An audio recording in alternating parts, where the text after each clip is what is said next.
KPCC ಅಧ್ಯಕ್ಷ ಪರಮೇಶ್ವರ್ಗೆ ಸಚಿವ ಸ್ಥಾನ ಸಿಕ್ಕ ಹಿನ್ನೆಲೆಯಲ್ಲಿ ಪರಮೇಶ್ವರ್ ನಿವಾಸದಲ್ಲಿ ಸಂಭ್ರಮ ಮನೆ ಮಾಡಿದೆ. ಬೆಂಗಳೂರು ಶಿವನಗರ ನಿವಾಸದಲ್ಲಿ ಬೆಂಬಲಿಗರು ಪರಮೇಶ್ವರ್ ಅವರಿಗೆ ಶುಭಾಶಯವನ್ನ ತಿಳಿಸಿದರು.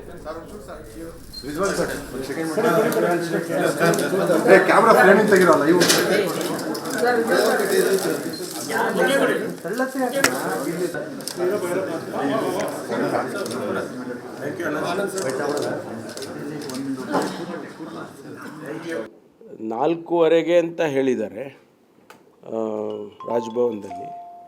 ಇಲ್ಲ, ಖಾತೆ ವಿಚಾರದಲ್ಲಿ ಮಾನ್ಯ ಮುಖ್ಯಮಂತ್ರಿಗಳ ವಿವೇಚನೆಗೆ ಬಿಟ್ಟಿರ್ತಕ್ಕಂಥದ್ದು. ಅದು ಅವರ ಡೊಮೇನ್, ಅದು ಅವರ ಸಂಪುಟದಲ್ಲಿ ಯಾರಿಗೆ ಯಾವ ಖಾತೆ ಕೊಡಬೇಕು ಅನ್ನೋದು ಮುಖ್ಯಮಂತ್ರಿಗಳ ಸಂಪೂರ್ಣ ಅಧಿಕಾರ. ಅದು ಅವರು ತೀರ್ಮಾನ ಮಾಡ್ತಾರೆ.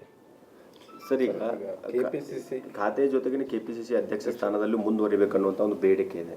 ಆ ಬಗ್ಗೆ ನಿಮಗೇನು? ಇಲ್ಲ, ಇದೆಲ್ಲ ವರಿಷ್ಠರು ತೀರ್ಮಾನ ಮಾಡ್ತಾರೆ. ಇವತ್ತು ನನಗೆ ಇಂಥದ್ದೇ ಹುದ್ದೆ ಬೇಕು, ಅಂಥದ್ದೇ ಹುದ್ದೆ. ನಿಜ, ನಮ್ಮ ಕಾರ್ಯಕರ್ತರು, ನಮ್ಮ ಬೆಂಬಲಿಗರು ಮತ್ತು ನಮ್ಮ ಹಿಂದೆ ಮುಂದೆ ಇರ್ತಕ್ಕಂಥ ನಮ್ಮನ್ನು ಒಳ್ಳೆಯದಾಗಲಿ ಅಂತ ಹೇಳುವಂಥ ಜನರಿಗೆ ನಮ್ಮನ್ನು ಎಲ್ಲೆಲ್ಲೋ ನೋಡಬೇಕು ಅಂತ ಆಸೆ ಪಡ್ತಾರೆ. ಸ್ವಾಭಾವಿಕ, ಅದು ರಾಜಕೀಯದಲ್ಲಿ, ಪಬ್ಲಿಕ್ ಲೈಫಲ್ಲಿ ಅದು ಸ್ವಾಭಾವಿಕ. ಆದರೆ ಎಲ್ಲವೂ ನಾವು ಅಂದ್ಕೊಂಡಂಗೆ ಆಗೋದಿಲ್ಲ.